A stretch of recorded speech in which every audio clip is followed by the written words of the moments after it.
Kalau sakinah, ya, itu artinya ketenangan yang dilahirkan setelah tuntasnya persoalan dilalui. Ya. Baik. Bukankah saat ujian itu merasakan tegang, kadang gelisah, ya?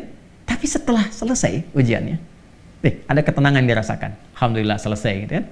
Itu ketenangan yang dihasilkan setelah melalui satu persoalan. Itu disebut dengan sakinah namanya. Jelas? Baik. Saya lukiskan lagi. Orang Arab mengatakan begini.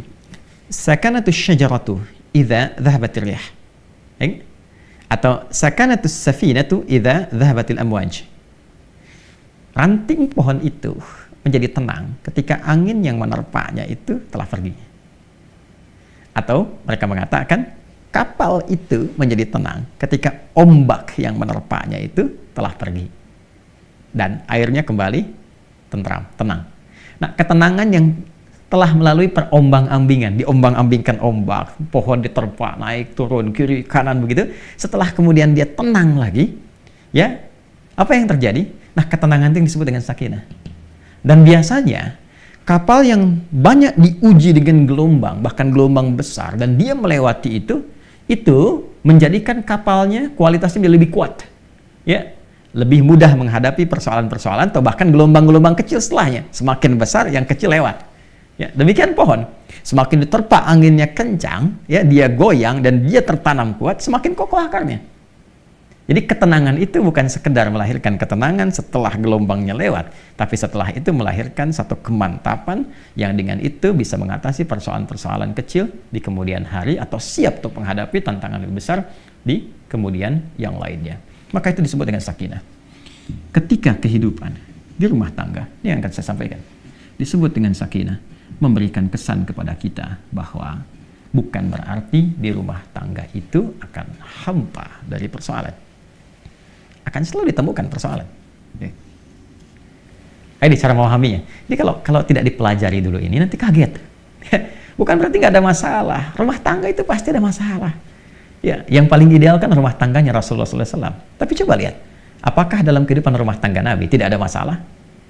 Jangan salah, banyak persoalan, ya kan? Tapi dengan persoalan itu turun panduan pada kita. Turun ayat, turun hadis, mengatasi ini bagaimana. Ya, kalau salah persoalan pemahaman bagaimana, salah komunikasi bagaimana, meluruskan yang ini bagaimana. Kalau ingin cari teman cerita ke siapa, kalau mengadu belum ketemu suami istri ke siapa mengadunya, ada semuanya. Gitu.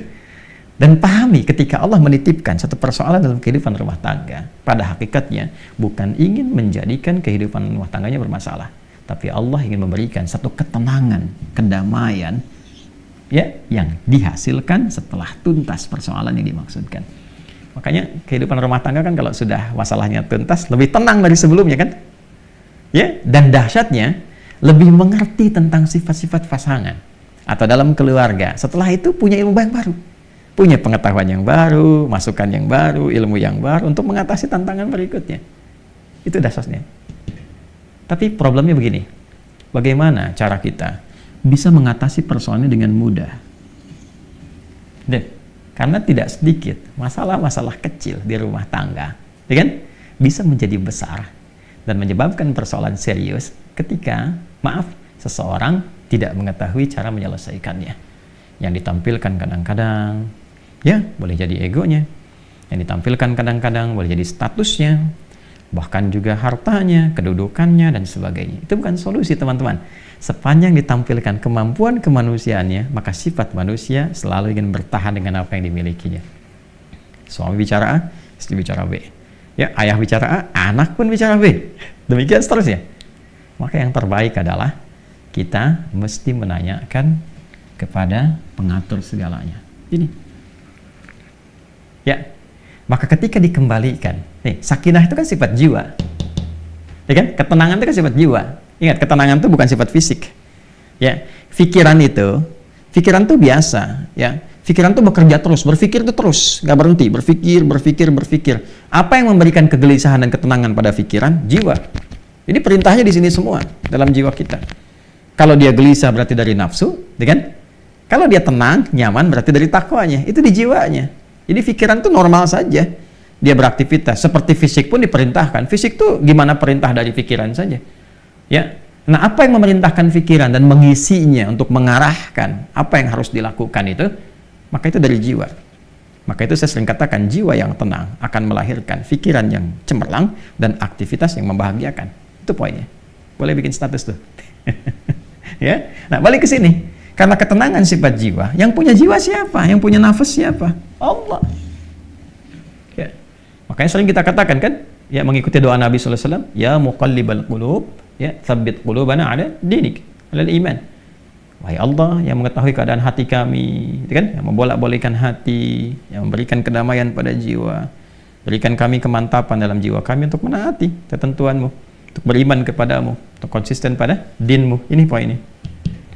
Nah sekarang bagaimana caranya kita bisa belajar untuk menenangkan jiwa sebelum menghadapi persoalannya? Ini poin besarnya. Jadi ada orang-orang tertentu yang Allah berikan ketenangan paripurna dalam jiwanya, sehingga ketika dihadapkan pada masalah itu, dia bisa menyaring persoalannya, menjadikannya lebih kecil. Dan yang paling dahsyat, jadi ringan masalahnya sebelum dihadapi. Bukan nggak punya masalah. Boleh jadi masalah yang sama, bagi orang lain besar, bagi dia tinggal senyum selesai. Itu poinnya. Jadi bukan nggak punya masalah, masalah dia ada. Cuma dikecilkan oleh Allah kadarnya, sehingga dengan kelapangan hatinya, itu menjadi kecil. Jadi kalau Anda punya cawan, teman-teman, ya, cawannya besar, apa saja Anda bisa masukkan dan jadi kecil di situ. Tapi kalau cawannya kecil, ya, yang kecil pun jadi besar. Garam sedikit itu asin semua. Nah, ada orang-orang yang jiwanya dilapangkan oleh Allah sehingga ketika dia menghadapi satu persoalan, perbedaan dengan pasangannya misalnya, ya kan? Melihat keadaan anak dan sebagainya, dia bisa melihat dengan hikmah. Allah lapangkan keadaan hatinya. Kenapa begini? Dia nggak langsung simpulkan, langsung keluar ide itu, dilihat dulu, dia bersikap dulu. Nih, kelapangan jiwa. Ini mahal. Dan ini tidak mungkin bisa didapatkan kecuali lewat skema ibadah ke sini. Menghamba. Ya. Nah, semua kumpulan nilai-nilai ibadah kita dalam rangka mendekat kepada Allah, saya sering ingatkan, itu disebut dengan takwa namanya. Ya kan? Takwa itu kan gabungan antara iman dengan amal soleh. Ya kan? Iman itu kan pekerjaan hati dalam jiwa. Amal soleh implementasinya. Digabungkan jadi takwa. Seseorang yang membangun kehidupan rumah tangganya dengan nilai-nilai ketakwaan. Ini. Dia bangun dengan takwa. Dia jaga sholatnya, diwasiatkan pada istrinya sekalipun keluar tetap jaga sholat, anak-anak pastikan sholat, hidupkan rumah dengan Al-Quran, dekati Allah Subhanahu wa Ta'ala, banyakin zikir, misal. Itu akan beda suasana rumahnya. Demi Allah saya katakan, Anda kalau nggak percaya silahkan. Ya, hidupkan rumah dengan suasana ibadah kepada Allah. Anda ada di dalam ataupun sedang di luar, hidupkan. Maka akan ada suasana yang berbeda kepada jiwa. Allah akan jaga itu. Ya, ketika takwa meningkat, bahkan diringankan persoalan. Sebelum ada masalah, solusi datang. Sehingga masalah jadi ringan. Itu yang dimaksud Quran, surah ke-65, di akhir ayat kedua. At-Talaq, ayat kedua. At-Talaq itu kan satu masalah yang tinggi, ya, yang tidak mudah diatasi. Ya, bahkan dalam kondisi yang paling rumit pun ketika Anda mendekat kepada Allah, Allah ringankan dan berikan solusi yang jernih. Berpikirnya jernih sekali. Tahu apa yang harus dilakukan. Ya kan? Maka apa yang terjadi? Wa may yattaqillaha yaj'al lahu makhraja. Siapapun yang mampu membangun ketakwaannya kepada Allah, dan dia naikkan lagi, ya kan? Maka apa yang terjadi? Yaj'al lahu makhraja. Allah berikan jalan keluar dari setiap persoalan yang ia alami. Apalagi kalau pasangan itu kompak. Ya kan? Ya, mungkin nggak bersama-sama dalam beberapa kesempatan, tapi memberikan wasiat, bangunkan istri, anak-anak, ingatkan sebelum pergi, kan, dan sebagainya. Itu pasti tuh. Ya, dari sekian banyak persoalan, ketika ditumpahkan di atas sajadah, dia mengecil dan curhatnya kepada Allah. Innama ashku bathi wa huzni ila Allah. Demikian ya nasihat dari Nabi Ya'qub alaihissalam yang diabadikan Quran surat Yusuf itu kan. Kalau mau curhat ke Allah. Sampaikan. Dan akan cenderung bahagia. Ketakwaan membangun kebahagiaan. Quran surah kedua di akhir ayat 189. Wattaqullaha la'allakum tuflihun.